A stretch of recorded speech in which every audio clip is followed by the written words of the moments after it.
On today's Locked On Thunder podcast, we're going to dive into the NBA G League being back. No more bubble. It's back for real, but it looks a little bit different than the last time we saw a G League season. John Wall and the Houston Rockets are agreeing to part ways should the Thunder get involved.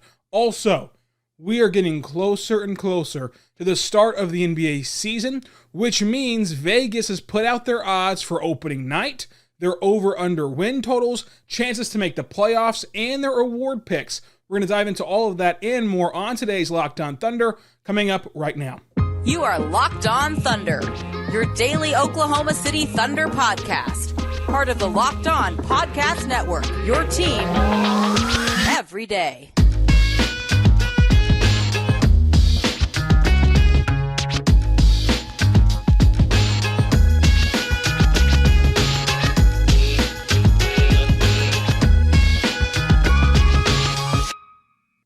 Let's get it going on the Locked On Thunder podcast, on the Locked On Podcast Network, your teams every day. I am your host, Rylan Stiles. You can follow me on Twitter at Rylan_Stiles. It's at RYLAN_STILES. I am your host every single day right here on the Locked On Thunder podcast. Media member and editor-in-chief over at thundersintentions.com. Go check that out as well. Subscribe on Locked On Thunder podcast feed wherever you get your podcast from. It's completely free. You can also find the show on Twitter at LOThunderPod. Email the show, LOThunderPod@gmail.com, or even call into the show, 405-362-7128. Always a way for you to get connected with us. On today's show, we're going to dive into the NBA G League schedule being announced.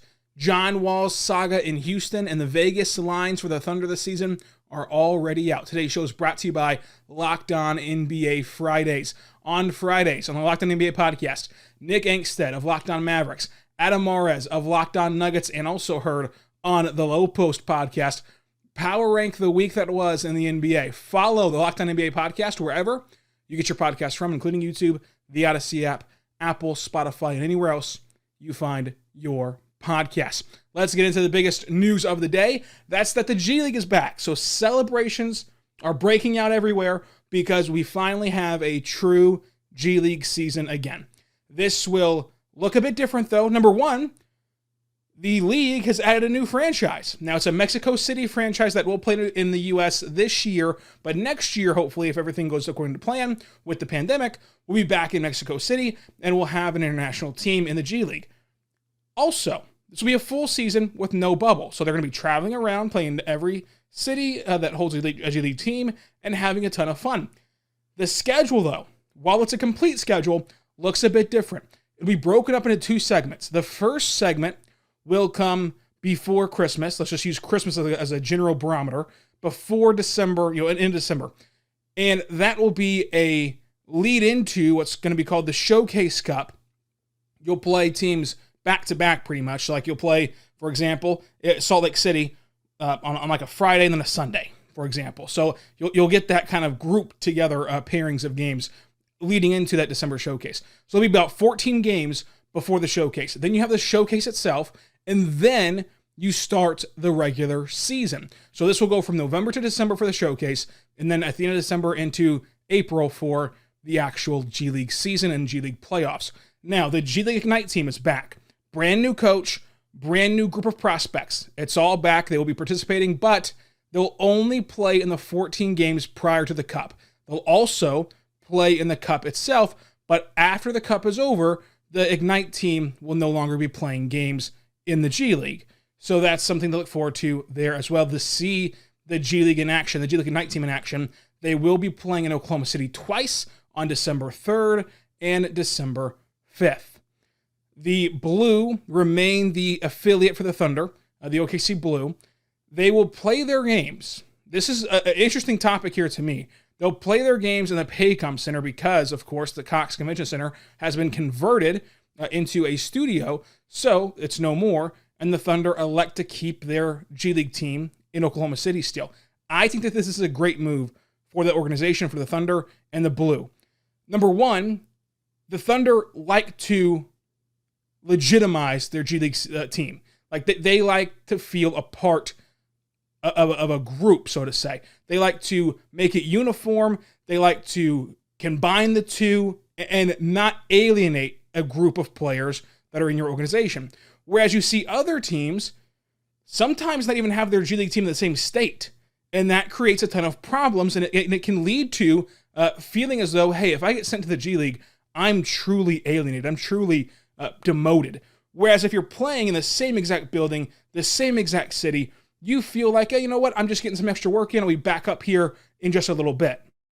So I think that psychologically, it's a good idea. And then also in actuality, it's a good idea because it's a lot easier to, say, have Trey Mann play in a Friday game in Oklahoma City in the Paycom Center whenever the Thunder are off, and then have him back up there Saturday for the Thunder game. Because, hey, you know what? We're not sure if we can get you into the Saturday game. We know we did not get you into the Wednesday or Monday game. So play on Friday, and we'll see where we're going to be at on Saturday. But we want to have you there just in case things go right or wrong in the game to where we can find minutes for you. So having that close compatibility will work out more times than not, comparatively to where if you have to send Trey Mann to, say, even Tulsa, way up the road, or even some other state, like some teams have to do with their G League program. It's just a lot easier to shuffle players around, and with an organization that puts such a focus on developing players in the G League and having that constant communication with the G League, what better way for Sam Presti, for Mark, for Coach Gibbs with the Blue, to all communicate, to all be on the same page with how to manage the roster, what to work on, what to run, and what they want to see accomplished with the Blue, than to have them play in your own building. Now, for fans, here's where you guys get involved. The games, of course, will feature some day-night doubleheaders. And this can be a really fun event. And I think it will be. I think it'll be done right by everyone involved. The first one is a Salt Lake City game where the Blue play Salt Lake City, and that's at like 11 o'clock, 12 o'clock. And then the Thunder play the Spurs at 6 o'clock that night. And I'm just envisioning, you know what? That's on like a Sunday, I believe. Let's just go up to Oklahoma City on Saturday night. We stay the night up there, or down there, depending on where you're coming from, Oklahoma, of course. We stay the night there in Oklahoma City, and we get to watch some OKC Blue basketball, which is sure to have some talented players that we'll actually recognize, and we'll talk about that in a second. And then you hang around Oklahoma City for a while, hang around Bricktown, get something to eat, get something for lunch or dinner, and then go right back to the Paycom Center and watch the actual Thunder team play. And so you kind of get two for the price of one if you're a family or just anyone who lives further away from Oklahoma City and you want to just make the most out of your trip, where, maybe I can only make it up there once a month or once every other month. Giving you more options to watch basketball, in my opinion, as a basketball nerd who hosts a podcast every single day about basketball, is a great thing. So I'm very much looking forward to the doubleheaders. Maybe I'm just crazy and a nerd who just wasted 3 minutes of your time, but I think it's pretty cool that they're playing in the Paycom Center and setting up these kind of doubleheaders that give you that kind of camaraderie, that uniform, whatever you would like to call it, to connect the two franchises together, the Blue and the Thunder. So who could we see in the G League? Why should you go map out those doubleheader days and go to both games and spend your entire day watching Thunder basketball in this organization? Well, in the G League, you're going to see names you recognize almost every single night. It's obvious that the two-way guys, Paul Watson Jr. and Aaron Wiggins, will play in every single home game for the most part with the Blue, unless they're traveling on the road with the Thunder. So for these doubleheaders, the Thunder are going to be in town. So you're likely going to see minutes from Paul Watson Jr. and Aaron Wiggins with the Blue. I think you're also going to see Charlie Brown Jr. with the Blue. If they can bring back Josh Hall, he'll be there. But I've heard that Josh Hall's had 5 workouts already with NBA teams, so it's no guarantee he's back. But if he is back, that's the plan for his development with the Thunder, is to go to the Blue, from what I'm hearing. Now, here's the cool name to me, and here's the big ticket item. A few years ago, it was Lou Dort. Here's the big ticket item. I really believe, now this is just a complete and absolute guess, I really believe that Trey Mann will see a ton of time with the Blue. And nothing of his fault. Like, it's not that he's not going to be a good player or that he's not going to be ready for the NBA, but it's the fact that you can put him with the Blue and allow him to do things that you just cannot find time for in the NBA. So with the NBA squad, sure, you're going to find minutes for your first round pick. And Trey Mann will play in the NBA a ton. But he's going to be playing with Josh Giddey, with SGA, with even Theo Maledon, and even with Ty Jerome. And so you're not going to get a look at him being the guy, being the leader, the floor general, the playmaker, and being somebody who has the entire pressure of an offense on him. Because no disrespect to the players on the blue, no matter what that roster looks like, which we don't know what it looks like yet, but no matter what it looks like, if Trey Mann's on that team, he is going to be the most talented player on that team. So allowing him to take on that pressure of the defense can be good for his development and seeing what he needs to adjust to and what he needs to work on. It's also a great way to ease him into professional basketball. And so getting to put him in spots where you just won't have time for in the NBA is a great thing, and that's why I think he could see some time with the G League. Whereas with a guy like Jeremiah Robinson-Earl, while he's picked in the second round, I think he's more NBA ready in the sense of the role that you can provide JRE this year is the role that you want him playing for 15 years. Like, you have the minutes and the capacity on your roster to let him play small ball 5, let him stretch the floor, let him rebound, let him defend. That's all you want him to do for 20 years in this league and for your organization. So it doesn't really matter if that happens with the Blue or the Thunder. You might as well let it happen with the Thunder. Where with Trey Mann, with this roster, the things that you're envisioning for Trey Mann down the line, since you invested a first-round pick in him, they cannot all be accomplished with the current rotation. So that's where he benefits from going to the G League. Another big-ticket item is Vit. This team clearly likes Vit and wants to see him grow. You do not trade for him high up in that second round last year, plus dump salary in Admiral Schofield to get him, plus bring him over a year early to monitor his rehab and be hands-on with that rehab, keeping him in Oklahoma for an entire year while he cannot play for your franchise if you do not believe that he can be a very good player. So most of his action, it's being reported, will come from the G League because it's very hard to come off of an injury and be thrusted into the NBA lifestyle. So easing him in with the G League and getting him used to just playing basketball again is a great route for him as well. So getting to see your first look at him will be a big deal. And the benefit of having that in Oklahoma City is immeasurable. So it's great that it's back and with the Paycom Center in all of its glory.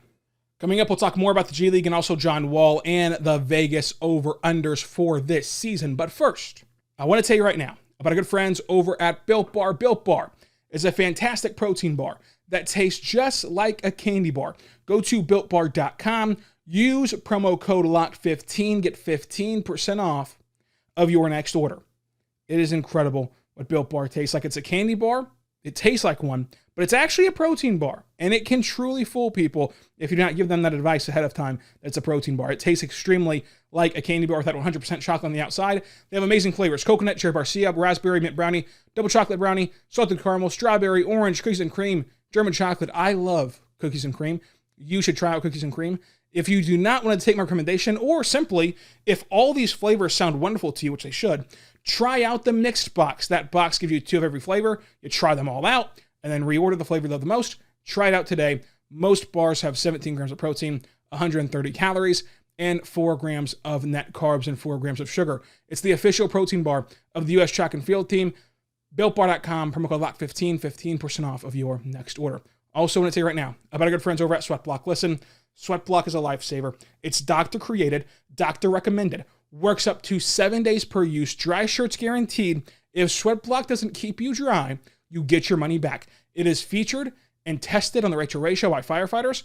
Bestseller on Amazon for the past 10 years and over 13,000 reviews, and is currently number 1 in the Amazon antiperspirant category.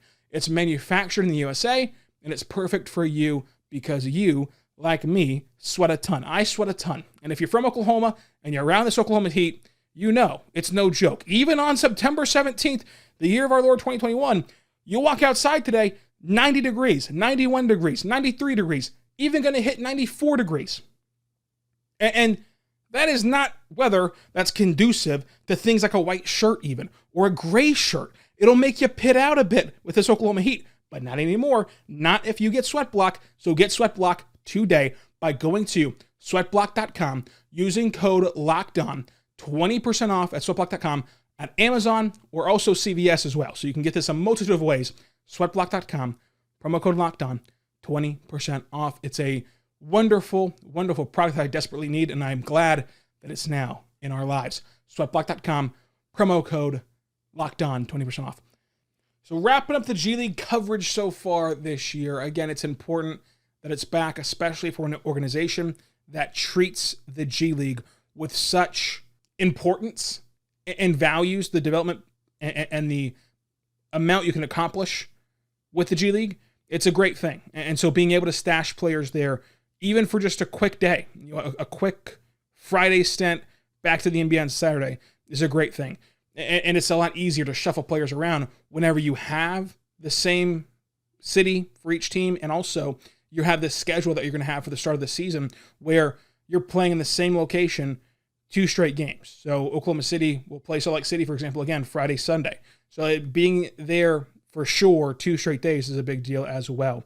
Last quick note before we move on to John Wall. The two-way deal is the same way it was last year. So it's no longer 50 days. It's 50 games. So players can practice with the actual NBA roster without it hurting their days cap. Remember, with Lou Dort's two-way contract, the big storyline heading into the bubble was that he's never practiced with the Thunder. He's never practiced with that team, because if he did, it would use up a day of that two-way contract, and the Thunder did not want to do that whenever it was not a game day. So the big storyline was like, hey, we finally got Lou Dort signed, and he can now join practices, and it can get him even more jailed in with the team. Well, the NBA's luckily changed that rule to where now it's only going to count game days. So you can practice with the team as much as you want, and the only way you lose a day from that 50 is if you actually are on the roster on a game day in which the G League is kind of back in session. So about November 5th is when you'll see that happen. And again, those two-way guys are Paul Watson Jr. and Aaron Wiggins. Wiggins, the 55th overall pick in this year's draft. Paul Watson Jr., a signing that just happened this past weekend. Played with the Raptors last year. Had a flashy game with Toronto and was really good with them this past season, and is worth taking a flyer on even though he's 26 years old. So John Wall in the Houston Rockets agreed to part ways. And it sounds as though the Rockets and Wall are looking for a trade partner, and Wall does not seem to want a buyout. The question becomes, can you trade this contract? It's a monster contract. It's a bad contract in the NBA. We've seen this song and dance before where we're saying, hey, it's an untradeable deal, and then boom, Chris Paul's traded, boom, Russell Westbrook's traded, boom, Al Horford's traded, boom, Kemba Walker's traded. We've seen this before, but this is the contract where it feels like it's not the boy who cried wolf. Like, it feels like this is the time where, yeah, like we're kind of pushing it to the side, like, oh, yeah, we've heard this before. But no, this is like the real one where you really can't trade it because he's owed $44 million this year and $47 million next year. And even Woj, the most plugged-in guy in the world with the NBA, Woj is saying that, like, he does not expect this to happen anytime soon. The question is always going to be, when these things happen, should the Thunder get involved? And I've told you since last May, I guess 2 Mays ago now, wow, time really does fly. Since 2 Mays ago, with the draft capital that the Thunder have built up, their name will surface in literally any NBA rumor from now until the end of time. And so, it even happens with John Wall. Now, in my opinion, they shouldn't, because it doesn't benefit either side. If the Thunder can get the Rockets to take away all the protections on everything that the Rockets owe the Thunder, then sure, do the trade. If they can get the Rockets to take away the protections and give up a first-round pick in addition to what they owe the Thunder, absolutely do the trade. But what incentive does the Houston Rockets have to do that? Because if that would happen, then that would mean the Thunder would buy out John Wall. Because the Rockets and Wall are working together on this. Wall's not alienated from the Rockets. They're working in partnership. And so obviously John Wall will not want to go in this point of his career to the Thunder and play for this current roster. So you start thinking this out loud, that would mean that John Wall has agreed at that point, hey, Houston, trade me to Oklahoma City. I'll go there. I'll agree to a buyout, and then I'll get to go where I want to go. The same way that Kemba Walker did with the Celtics and the Thunder. So if John Wall, at this hypothetical point, has now opened the door for a buyout, well, instead of losing a first-round pick and giving away those pick protections, At that point, why wouldn't Houston just buy him out? Because it's not as though Rafael Stone is going to be hoarding this cap space for some magical free agent push in the next year or two. And so the Rockets can balance the books as the Thunder can to not be punished by buying out John Wall in the long-term free agency run, while also keeping their pick and their pick protections. So it just doesn't make a ton of sense for either side. For the Thunder, I'm not just going to, for free, trade for John Wall's contract and then buy him out. You're going to have to give me a benefit, like the pick protection, like an additional first-round pick. And then for the Rockets, well, why would I do that if at that point he wants to buy out anyway? So it's just it's not the right fit, and I'm not sure what the right fit is for John Wall, to be completely honest with you. And it could be where this is a part of an elaborate plan where John Wall's like this matching salary type piece for a three-way deal with Ben Simmons. But I just don't see where Wall fits in with the Thunder in terms of a trade package, because while the Thunder can trade for John Wall and can buy him out and would love the benefit of doing that draft-wise, draft pick-wise, the incentive for the Rockets to kind of comply with that plan and to go through with that plan is just simply not there.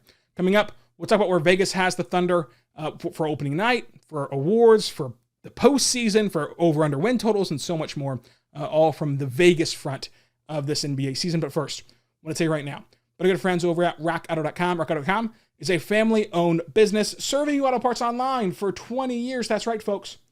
20 years ago, you could have been going to rockauto.com and finding all the parts that your car would ever need. I believe that I'm the best spokesperson for rockauto.com because I know nothing about cars. Nothing. Absolutely nothing. And that might sound crazy to you. Why would they want a spokesperson who knows nothing about cars? Let me tell you why. It's because at rockauto.com, their website is so easy that I don't have to know a singular thing about vehicles. What I have to know is my personal make, model, and year of my vehicle. And you know where I can find that, folks? In the glove compartment with the little booklet thing, or even I think on the door. I'm not sure. I'll have to go check on that and verify that. But nonetheless, I can find those basic facts. And if I plug that in, all they're going to do is show me car parts at that point that are compatible with my vehicle. That way, I'm not buying parts that aren't going to work with my vehicle or wasting my time, money, or resources. I can save money. I can pick my own manufacturers. I can pick my own makes and models of my parts with only compatibility with my car. It's great. So just go there right now to rockauto.com. Tell them Locked On sent you. In the how did you hear about us box, and they'll know what to do from there. rockauto.com. Amazing selection, reliably low prices of the parts your car will ever need. rockauto.com. Speaking of Vegas, tell you right now, our good friends are over at betonline.ag. Betonline.ag, we're working together because we're back and we're better than ever. All eyes are on the gridiron as teams are back on to start another football season. As always, BetOnline is your number one spot for pro and college football action this season. With new updated interfaces, and the site is brand new. It's refreshed. It's awesome. Even new odds, props, contests are over there right now at betonline.ag. It continues to be your number one source for everything football. So head over right now to the website or even use your mobile device and sign up today and receive your 100% welcome bonus on your first deposit. That's double your initial deposit just for signing up. Do not forget to use the code NFL100 from football, basketball, boxing, right up to your favorite Vegas casino games. Do not wait. Take advantage right now with their amazing offers available for the 2021 season. BetOnline, your fastest and easiest way to bet on all of your sport action. BetOnline, your online sportbook experts. Promo code LOCKEDON at betonline.ag. So we're going to talk now about the Vegas lines for the Thunder for this season, for this home opener, for awards, for everything. And it's all courtesy of our good friends over at betonline.ag. And if you want to be a better, his mother was a mother, go to Locked On Bets, wherever you get your podcast from. Locked On Bets helps you not turn betting into a guessing game. It helps you get the exact picks you need to win some money. If you listen to Locked On Bets, hosted by your boy Q and handicapping expert Lee Sterling, you get daily picks, blowout specials, wrong team favored picks, and Lee Sterling's lock of the day. So follow the Locked On Bets podcast, brought to you by our good pals over at betonline.ag for all of your betting needs. So Vegas, had a huge NBA dump this week. And I've put this on Twitter at Ryland_Styles if you want to like kind of read it visually while we're discussing it. The first thing, that they already have opening night lines. Yes, we're that close to the season where we have actual point spreads for NBA basketball. How exciting is that? The Thunder open up as an 11.5 point underdog to the Utah Jazz on opening night, the largest spread of any opening night game this season from betonline.ag. Here's the kicker here. Yes, the Jazz are a great team, great team in Utah. Yes, tough road game to open up the year. Full capacity in that arena. Will be rocking. David Locke will be there. That's always a great time. However, the Thunder are the younger team. The Thunder might be the hungrier team. I'm not sure about that. Obviously, hard to quantify that. And if you believe in the trends from last year, where whenever Shea plays, the team plays a close game. Early in the season, where Mark has a fresh group that is chomping at the bit for minutes and that is competitive and that has had a obviously, and again, this is just me assuming, but obviously a competitive training camp is what happened last year. We didn't get to watch training camp because of the pandemic or like have too much information on training camp last year, but it was clear with their play on the floor, just from the outside looking in, that those guys were competing each and every day for their spots on the roster. And so with that became taking every single minute of the regular season from game one to the extreme and to the nth degree and treating it as though it's an NBA Finals game. So if you believe in all of that stuff, that the Thunder will start out hot again, that they will come out of the gate firing again, that they will be underestimated again by other teams in the league, and that Mark is just this master motivator that I believe he is, I will take the Thunder right now if you're giving me 11.5 points. Now, are they going to beat the Utah Jazz? Obviously, on paper, the Jazz are a much better team, but I do think that the Thunder keep it closer than 11.5. It's hard to truly blow out any team in the NBA. It's also hard to blow out a Thunder team that has Shea, that has that kind of re-energized about itself, the way that Mark had them playing last year to start the year. The Thunder are plus 2,500 to make the NBA playoffs. They're plus 15,000 to win the West, plus 20,000 to win the division. Their over-under win total is 23.5. It's even money for the over or the under. It's minus 115 for the over or the under. The only team with a lower over-under total is the Orlando Magic, who have a total of 22.5. Now, the award picks. Lou Dort is plus 10,000 to win Defensive Player of the Year.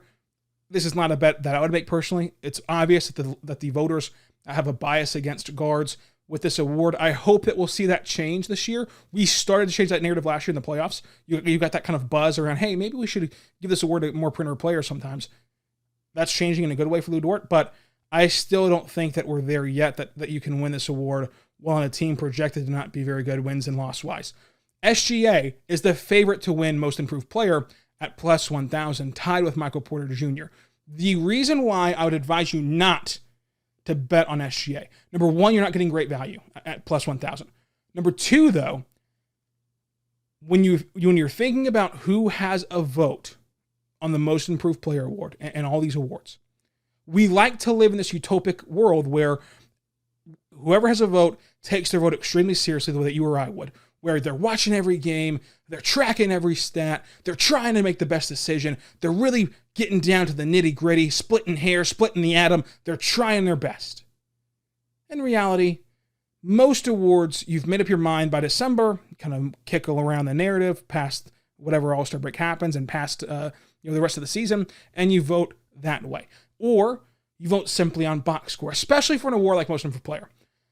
The Most Improved Player award would be like the flashy box score type of award that you vote on, because mostly it comes from players who are on teams that aren't in the public eye a lot of the time in the regular season.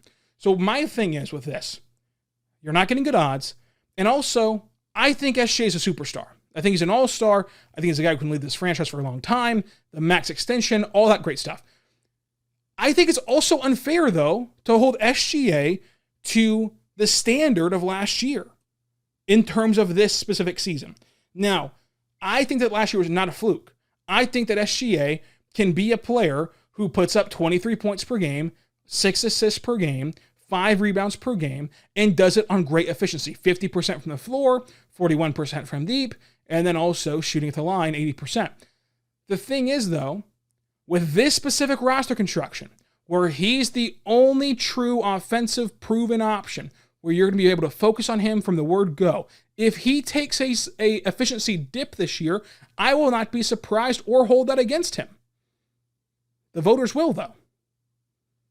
So he might put up 25 points per game or 28 points per game. He might put up 7 assists per game and 6 rebounds per game. But I think that the efficiency going down a bit would hinder him from getting those votes that he needs, which wouldn't really be his fault when you put it into context.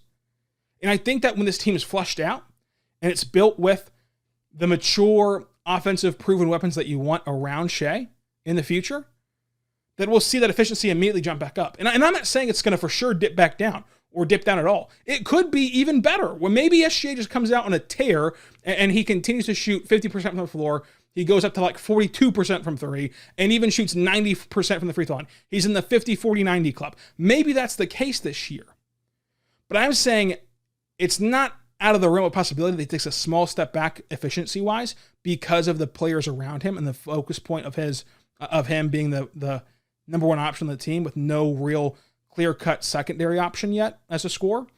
And so with that being said, he takes that step back and he's no longer knowing the MIP. And so you not only bet on a player that had, kind of bad odds for you making money in terms of like your return on investment will not be as great, even if he wins the award at plus 1,000. But also you have a player who doesn't give you those best odds in terms of making return on investment, but also a player who might not have that jump on the box score, which is what most will look for. So when you go to his basketball reference page and you see his jump from 19 points per game to 23 points per game, that will not, the jump from 23 points per game to like 25 points per game will not look as flashy, and thus it might lose him the MIP votes that he needs to win the award. So it's nothing that Shai will do wrong. It's just that in this betting landscape, it's not the best odds for that award if you want to bet on awards, which I do not advise you doing. I think that betting on awards is pretty silly, but we do have odds on them, so we might as well talk about them. For example, Darius Bazley, for the Most Improved Player Award, is 6,600. Now, I wouldn't bet on this either because I just said I would not bet on, player awards. But if you put like $10 on Darius Bazley to win the Most Improved Player Award, you're going to get a huge return if he actually does win it, obviously. But when you look at his box score, which is what most will vote on, he has a ton of room to improve. He shot 40% from the floor last year and below 30% from three. So if he turns into that double-double machine that I think he can be, where he's averaging, uptick that to like 17 points per game and 11 rebounds per game, while shooting 37% from three and 50% from the floor or 47% from the floor. If he does that, and maybe the Thunder are a little bit better than expected, then yeah, he'll be in Most Improved Player category. And it'll also be a jump from year 2 to year 3, because most voters don't like voting on guys who go from year 1 to year 2 improvement because it's looked as though, well, you should have improved from your year to your second year. So that also plays well with Bazley's argument. I just would not vote on awards, but the MIP for Shai, I think he should have won it last year. I think he can win it this year. There's just too many negatives while also not getting great odds to actually place money on it, in my opinion. Josh Giddey is plus 3,300 to win Rookie of the Year. He is behind on this list Cade Cunningham, Jalen Green, Evan Mobley, Scotty Barnes, Davion Mitchell, Anthony Shingun, Chris Duarte, James Bouknight, and Jonathan Kuminga. You have to remember that Vegas kind of puts this into perspective of like not only who they think will win, but also who they think will get money put on them. In my opinion, Josh Giddey, even as a non-homer, just thinking this out logically, Josh Giddey should not be behind Chris Duarte and really not even Anthony Shingun. But again, I understand why Shingun's there, because he had such a great summer league that you can maybe convince a population of people to place money on him just because of what they saw in summer league and kind of what he was able to buy for himself equity-wise in summer league. But for me, I don't get why the odds are so great for Josh Giddey to win Rookie of the Year. Now, he's not going to win it. Cade Cunningham's going to win it. If Cade Cunningham laces up his shoes and goes out there and plays halfway decent, he'll win Rookie of the Year. And if he doesn't play halfway decent, then Jalen Green will win Rookie of the Year. But just thinking this out in terms of like a ranking system, you have a guy in Josh Giddey who will get a ton of minutes from day one. I don't see a reason not to start him. So let's just say he's a starter. Let's say Mark agrees with me. He's a starter. He'll start all year long. He'll have starter minutes all year long. And his game and system are conducive to filling the stat sheet. What do the Thunder want to do? They want to play positionless. They want to have multiple ball handlers. They want to have multiple playmakers. That's exactly what Josh Giddey is. He's a long, lengthy, versatile player who can play multiple positions, can be a ball handler, can be an elite passer, can fill up a box score. Because he can rebound for his size as a guard at 6'9". He can rebound. He can also play make because he's one of the best playmakers in this draft class, if not the very best playmaker in this draft class. And then, by the very nature of playing a ton of minutes, he'll score points. And unlike the argument against SGA's MIP candidacy, Rookie of the Year, you don't really care that much about efficiency. It doesn't really matter. So even if he's inefficient, he'll at least have the counting stats. I think he'll have the counting stats more than Chris Duarte, who's playing for a coach from Rick Carlisle that hates rookies and never plays rookies. So I just don't get the ranking here, or the odds making here, of Giddey being below Duarte. But Vegas knows more than I do. I'm just saying, when I have better odds that Josh Giddey will win Rookie of the Year than a guy coached by Rick Carlisle, who only has one true NBA talent and one true NBA trait, it doesn't add up to me. It does not pass a smell test. Trey Mann, plus 4,000 to win Rookie of the Year. Mark is plus 8,000 to win Coach of the Year, only behind Jamal Mosley. Remember, whenever SGA played last year, Mark was in conversations about Coach of the Year. Not just from me, although Josh Lloyd did have me on Locked In NBA last year to talk about Mark and how he should have won Coach of the Year. But also from like actual national people who are far away from Oklahoma City, but still recognize the job that Mark did with this team. So take that for what it's worth. Again, do not bet on this, please. I'm begging you. Do not throw your money away. Donate it. Do something else with it on these award picks. But just so you know, that's where everything stands with the award category. I'll leave you with this, folks. If you bet a singular dollar, $1, if you bet 100 pennies, go right now to your car, in between the cushions of the seat, find 100 pennies. If you bet that amount of money that the Thunder and the Nets will meet in the NBA Finals, you'll turn that $1 into $325 if it comes true. So if you believe that Sam Presti will pull a Presti and out of nowhere unexpectedly trade for Ben Simmons or something and make this team, like accelerate this team's timeline to a crazy degree, put $1 on the Thunder and the Nets to meet in the NBA Finals. Don't actually do that, folks. Again, don't even waste one singular dollar. But it's still pretty funny to think about.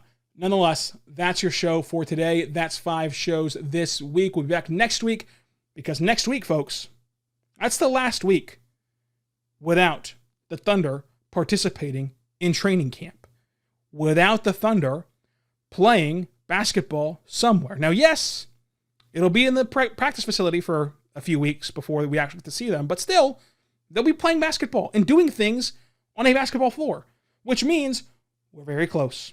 We're very, very close. Next week, we're going to talk about the roster itself, building out the rotation for the roster, talk about ranking players for how likely they are to become stars. Also, next week, we'll discuss the expectations for this team and so much more. Again, follow me on Twitter at Rylan_Styles, at RYLAN_STILES.